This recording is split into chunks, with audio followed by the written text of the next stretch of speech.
I'm Kelton and this is Obsessed Reviews. So Nissan has just fully updated and redesigned the Nissan Kicks. And I feel like this is a full revitalization of the Nissan Kicks.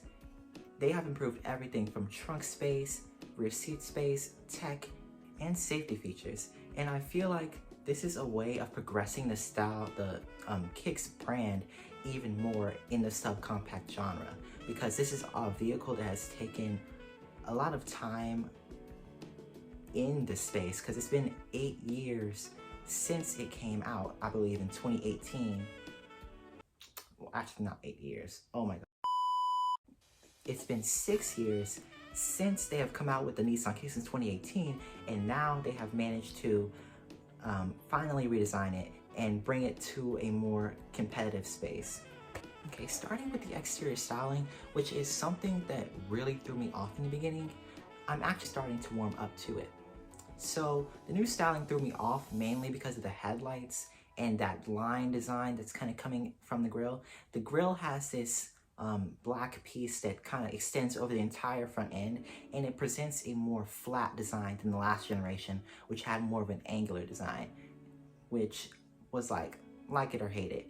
And I feel like it's the same way for this, like it or hate it.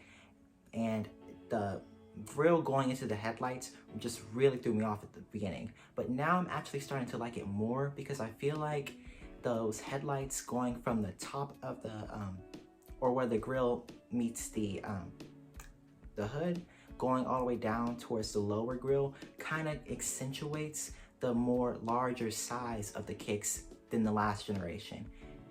If you're not feeling it, which I'm sure there's a lot of people that still aren't feeling that design feature, then you can not get it, because it is, I think it is exclusive on the SR trim. The side profile of the vehicle makes the vehicle look a lot it makes the vehicle look like it sits a lot higher. If I keep stuttering, I'm gonna kill myself. The side of the vehicle makes the vehicle look like it sits a lot higher than the last generation, which it does. The ground clearance for this model is 8.3 inches, while the last generation was 7 inches. So that's a great improvement for people that might want to take it on trails. Don't off-road this thing. Sure, that was obvious, but don't. The wheel designs that are featured on the SR that have been shown at this auto show is very striking, and it's a very modern design, and I really love it. I expect Nissan to have great wheel designs though, because they have never failed to me on that aspect. Even before a lot of people caught on to the more modern aspect of wheel designs, Nissan kind of had that down packed, and they've continued to improve on the design with their wheel designs. So very expected from Nissan.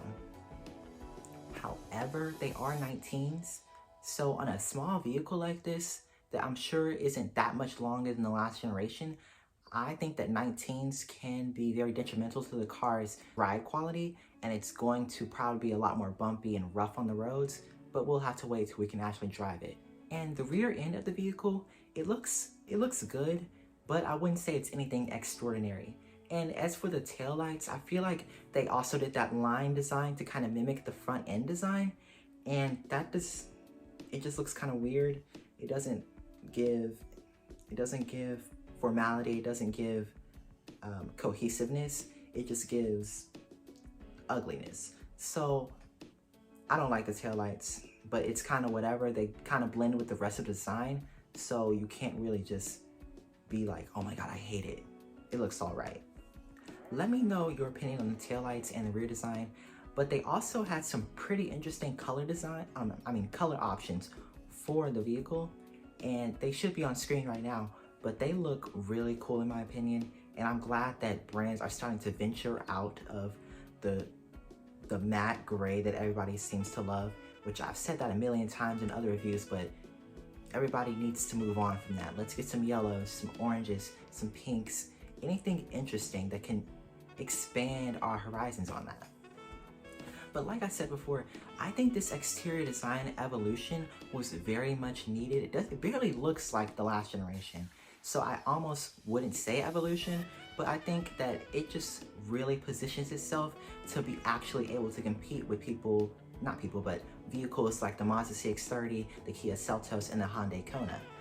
So Nissan definitely did a good job with trying to bring that Kicks brand forward. Now moving on to the interior. The exterior was very nice, but I think the interior is really where I start to love the Kicks, because the last generation was nice, but it had looked the same since 2018, and it was just starting to look a little outdated, but it was still pleasant. And now they've taken that and they've just gone beyond my expectations with Nissan vehicles. The new Kicks interior also brings the tech, features, and luxury amenities forward in the design. So you have things like the new twin 12.3-inch touchscreens, and well, not touchscreens, but the 12.3-inch digital gauge cluster and the 12.3-inch infotainment screen, which are put together in a kind of curved display. And you also have a 10-speaker Bose premium audio system, which is going to be offered on the SR trim only, I think. And it does include those speakers in the headrest, which they did have on the last generation Kicks. But I hope that this audio system is better, because I didn't hear great things about it. I don't think it was known to be a horrible sound system, but I don't think it was outstanding.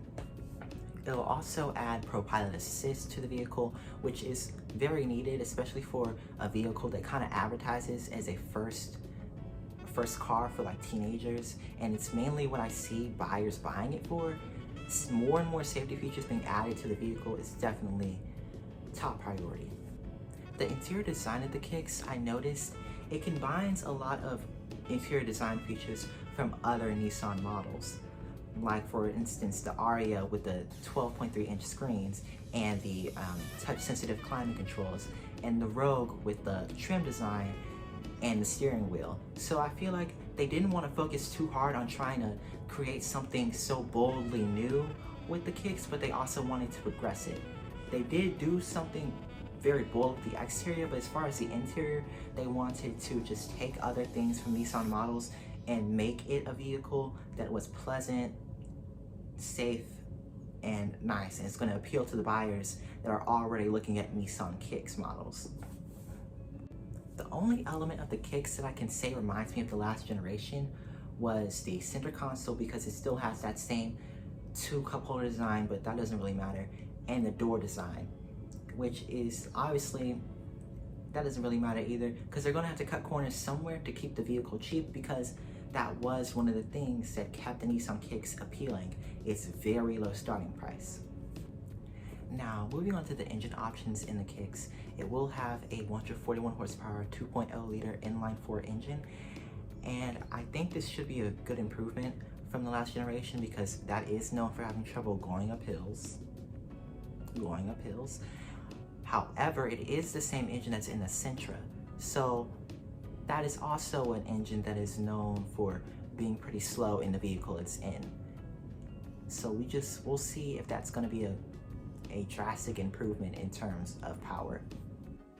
And if you're someone who has an environment that is more winter ran and has a lot of snow, but you still want something small like the Kicks, then you should maybe put the Kicks on your list, because it does have all-wheel drive available on all trim levels for the new Kicks. The last generation Kicks was very appealing because of its low starting price of $21,000. And I think that price should rise with this generation, but I think it's going to be very worth it. It was a vehicle that was starting to not be able to stand next to its competitors, and this will definitely bring it forward to be able to.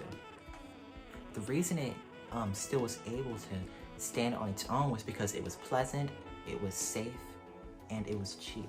And people will love that, and that's why it's sold to so many teens, and that's why it's sold to so many first-time buyers. But I think the extra money that's going to go into buying a Kicks when this new model comes out will be totally worth it. The new style, tech, and features, in my opinion, will attract a lot more buyers. And this vehicle is coming out very fast. It just revealed this is spring 2024, and it's coming out and going to be hitting dealers around summer 2024. So I think this was a very, I wouldn't say maybe even rushed, maybe a rushed reveal and outsource of the vehicle, but maybe because it wasn't needed to have, it didn't need to have this huge crazy reveal or anything. It's the Kicks. So this is going to be a car that in my opinion is going to sell very well, and we'll start to see them everywhere. Well, anyways, guys, if you enjoyed this video, please leave it a like and please subscribe. And that's all I have to say. Have a good afternoon. Bye.